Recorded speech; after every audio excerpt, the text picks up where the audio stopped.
Fabiano, you have just won the GRENKE Chess Classic 2018 as sole winner. Congratulations, first of all. An unbeaten 6.5 out of 9. And maybe can we just get your first reactions before we talk about today's last game against Nikita Vitiugov? How do you feel to such successes in a row? Yeah, overall it was a great tournament. I mean, at the end especially, it couldn't really have gone better the last few days. I was kind of expecting or hoping to just coast the last 3 games with like 3 draws, but somehow I managed to win 2 games with black, which is very, very rare, but also very pleasant.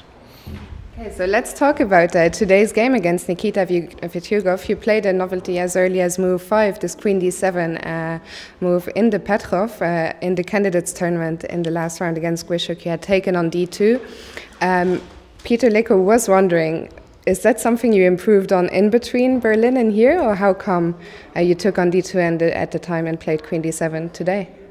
Yeah, I wish I could say it was well analyzed. I basically just checked it on the train because I thought, I mean, I might as well check the line a bit, but I didn't think that I would face it again so soon, and I couldn't even remember what I checked today. So I just knew Queen D7, and then after Bishop D3, Knight C5, Bishop B2, I was pretty much on my own.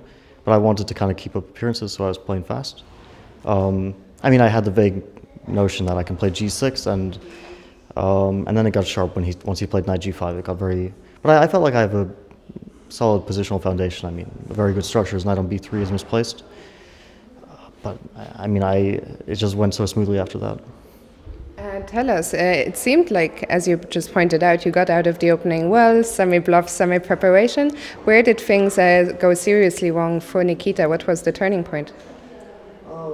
I'm not sure exactly when. I mean, I thought already he should have played C3 at some point, I think, not allowed D4 so easily, and then he got an unpleasant position. But then I felt like he might be close to equality after like 94 Queen E7, and I was wondering if he could play Bishop A3, which looks very provocative to provoke B4, but then he takes Bishop B2 with idea Knight F6, and then it gets very sharp. Like Bishop B4, Rook E4, Queen C5, King H1, Queen C2, and it becomes a huge mess, which I thought was very dangerous for him. But maybe he's holding on there. And then he rerouted the Knight to F3, but he just, I mean, if he wanted to do that, he should have just played it right away. I mean, he spent like 3 moves to do it, and he just lost time. And after Bishop C6, I already felt like it's almost impossible to hold on because I just invade and all his pieces are stuck. His queen, his bishop, everything can't move. A question about, I think it was very hard for anyone here to not notice the parallels to the last round of the candidates tournament. Same opening, more or less same situation with Magnus making a draw while your game was still ongoing, meaning a draw was enough for you to win the tournament on your own. Was that going through your mind? Was that something you were thinking about?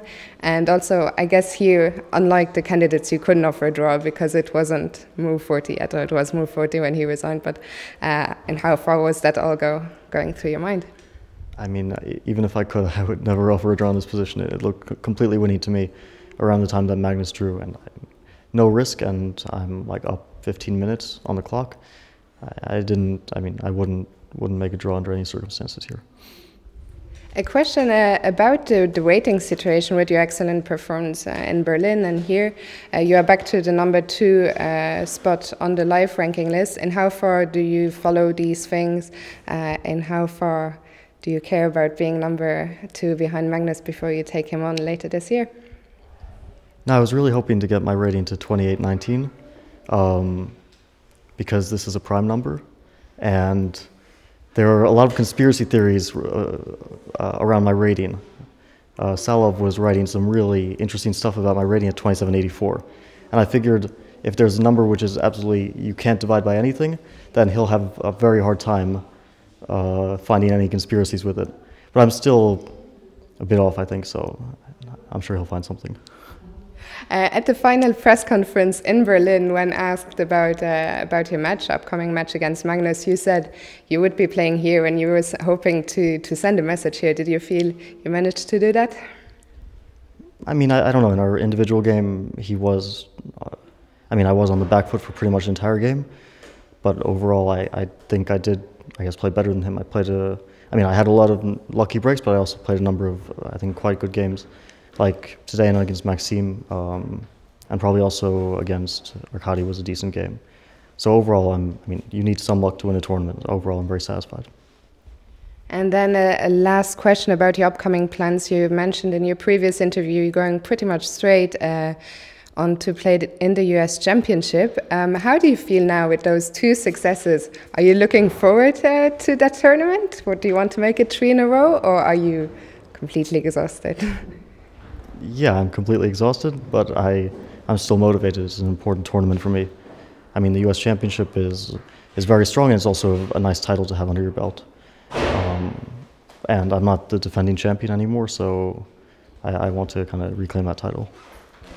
Well, thank you very much for your time. Once again, congratulations and best of luck in the US Championships.